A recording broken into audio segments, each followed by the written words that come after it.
Sumugod sa Pasig City Hall ang mga rallyista na kumokontra raw sa 9 bilyong pisong bagong City Hall na balak ipatayo. Pero nang harapin sila ni Pasig City Mayor Vico Sotto na bistong ang mga nagrereklamo, hindi naman pala taga Pasig. Nasa frontline ng balitang yan, si Ria Fernandez. Sino pong mga organizer? Baka may tanong po sila sa akin.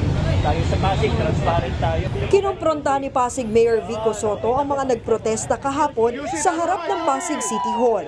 Ang inirereklamo ng mga rallyista ay ang planong pagtatayo ng bagong City Hall na nagkakahalaga ng 9 bilyong piso.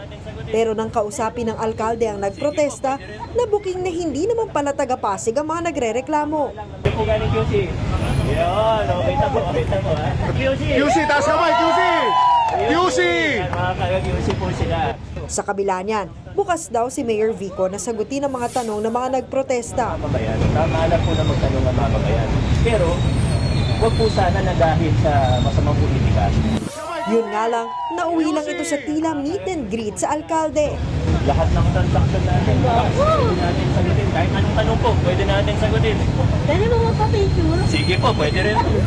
Hinala ng alkalde, hinakot lang ang mga rallyista pero walang binanggit na pangalan si Mayor Vico kung sino ang nasa likod nito. Mismong ang mga rallyista naman, umaming hindi nila alam kung bakit sila nasa Pasig. Kasi sa totoo lang tama lang talaga kami. Hindi nyo alam ba't kayo nandito? Hindi namin wala kaming idea, promise. Basta sinabi, pupunta lang daw kami dito. Hindi namin talaga yung si Mayor. Tinawag ni Mayor Vico na dirty tactics ang nangyari. Tingin niya, isang political group ang nasa likod ng paghahakot ng mga tao. Una nang naghain ng reklamo sa ombudsman ng isang residente sa Pasig laban kay Mayor Vico dahil sa umano'y bilyon-bilyong pisong budget para sa bagong gusali.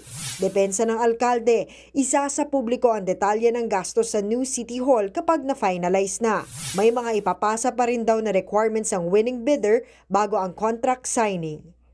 Nagbabalita mula sa Frontline, Ria Fernandez, News 5. Mga kapatid, Cheryl Cosim po, huwag maging huli at maging una sa lahat sa balitaan.